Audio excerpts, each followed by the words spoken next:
At so what's up mga par, at magandang umaga sa inyo at muli Sunday vlog tayo, no? At yun nga pala mga par, hindi nga pala ako nakapag-vlog ng first Sunday yun, ngayon second Sunday na, no? Kasi naman ako na nakapag-intro pero hindi na videoan kasi na-exit sa bagong cellphone mga par, no? Puro picture na lang nagawa. At yan, naka 0.5 dalmasal sila, si mami tsaka si yun. At yung mga par, no? Ito pala yung cellphone namin na bago mga par. At yung mga par, sana naging masaya ay sa Pasko at bagong taon nyo mga par. Ano nga pala, no? At yung mga par, di ko na pala na-videoan yung mga nakaraang simbang gabi kasi yung iPhone ko na isa, yung lumang cellphone is full storage na talaga mga par, no? Kumbaga yung unang simbang gabi, di ba, na-videoan ko pa, na-vlog ko pa. Tapos yung sa mga sumunod, yun, nag-full storage na. Tapos parang nag-e-error na siya, din siya nag-upload mga par, no? At yung mga par, ngayon, may bago na tayong pang-vlog. Mapaganda at mapapahaba na konti kasi medyo okay na ito mga par, no? At yun lang mga par, askas muna kami, no? At mag-almusal at punta na tayo ng simbahan. At tara na mga par. Yep. At yung mga par, nakabis na kami, no? At pupunta na tayo ng simbahan. Si baby na. Sama daw siya. Si mami. At tara mga par, no? Yep. Surprise!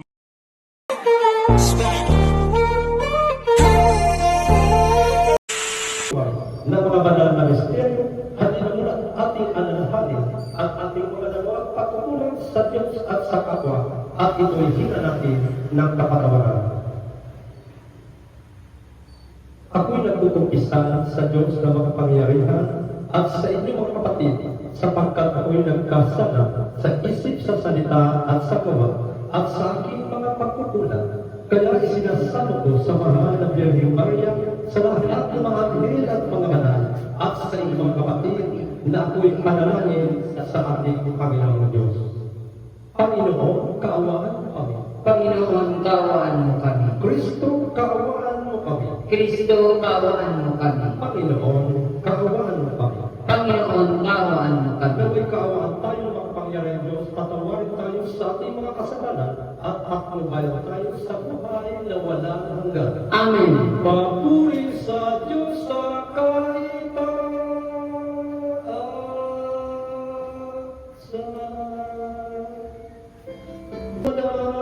sa pagmagitan niyang naging aming kawangis, kami naway maging kanyang kaparis kasama mo at ng Espiritu Santo, magpasawalang hanggan.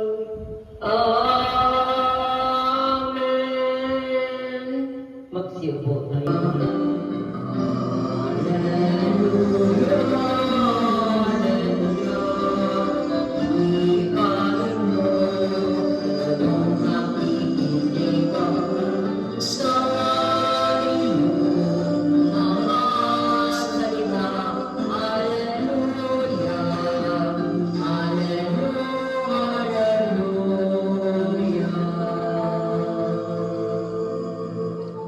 Sumainyo ang Panginoon. At sumainyo rin.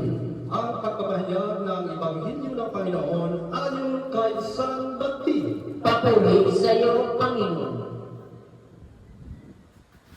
Noong panahon iyon, si Jesus ay dumating sa Jordan mula sa Galilea at lumapit kay Juan upang makabinyag. Sinaysala siya ni Juan na ang wika, "Ako po, Panginoon, ang dapat binyagan ninyo, at kayo pang lumalapit sa akin."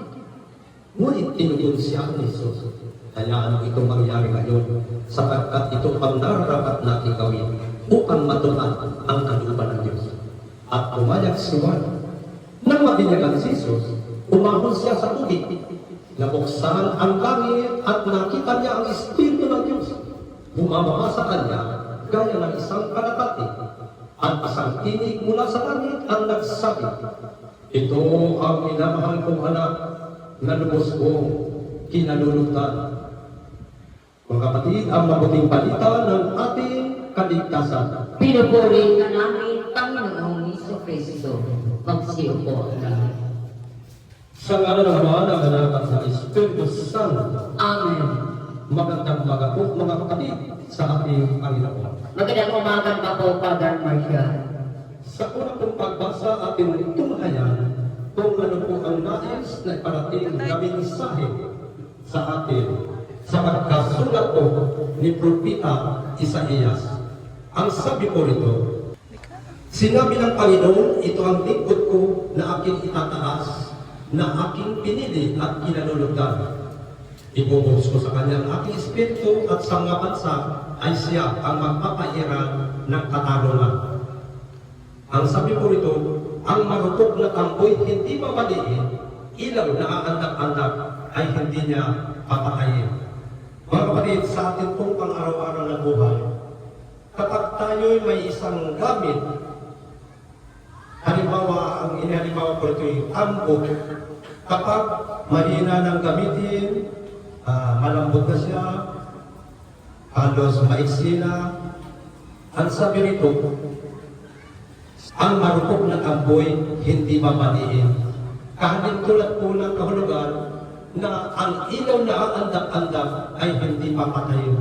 Yun po ang paiiralin ng ating Panginoon Kristo na kalinhaga na nais ipahatid sa atin na kung ang isang individual na mananampalataya tatak na sumusunod sa Diyos, katulad nating mga palagi ang dumadalaw dito sa ating bahay dalangin.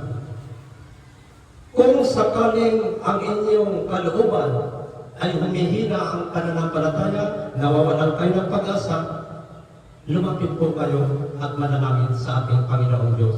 Sapagkat ang ipinahimatay dito sa kalinhaga, kung tayo ay nalalabuan ng kapasyahan, hindi tayo panulugmukin. Tayo ay bibigyan po ng pag-asa. Inihalin tulad po sa mga kasangkapan na ang marupok na tamboy hindi babaliin. Katulad mga po ng iba, itatapon ang gamit kapag wala na ang kagamitan. Ilaw na andak-andak, o paningin na lang yan, wala na ang kagamitan ng ilaw. Hindi po ganun ang Panginoon mga kapatid. Tayo po, kapag tayo nang hihinga, tayo ay binibigyan ng kalakasan ng ating Panginoon Jesucristo sa pamagitan ng ating paglapit upang tayo po ay manalangin lamang sapagkat naghihintay ang Panginoon Jesucristo sa ating mga pagpapasya sapagkat ilang beses ko nang ipinarinig ko sa inyo yung sabi sa Juan 17:20, Ama, hindi lamang sila ang idinadalangin ko, kundi yaunting mga taong nais na magpahayag sa akin ayon sa kanilang pananampalataya. Kaya nakikinig po ang ating Panginoon Kristo sa pamagitan po ng ating mga panalangin, doon po tayo bibigyan ng kalakasan.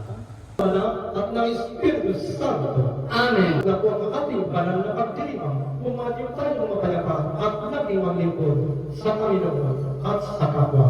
Salamat sa Diyos.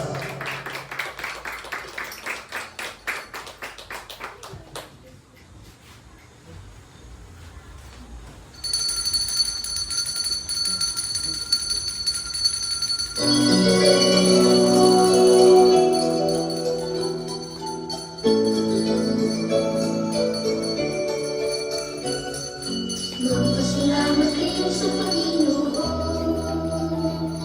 dahil siyang lumikha ng lahat ng bagay dito sa mundo. At yun, what's up mga para, tapos ng ating banal na misa, no? At ayan, no? Sige na, no? Yummy! At yung mga par, pakita muna yung binigay ko sa inyo. Yung ano, munting regalo. Pakita nyo yung munting regalo. Yan, galing niya sa Quiapo. Yan, pati yung dalawang, pati yung dalawang pogi. Sa inyo, ano? Nasa yung binigay ko sa inyo. Yan. At yung mga par, no? Pag dito na lang ulit at God bless sa inyong lahat. At ila mga par. Peace out and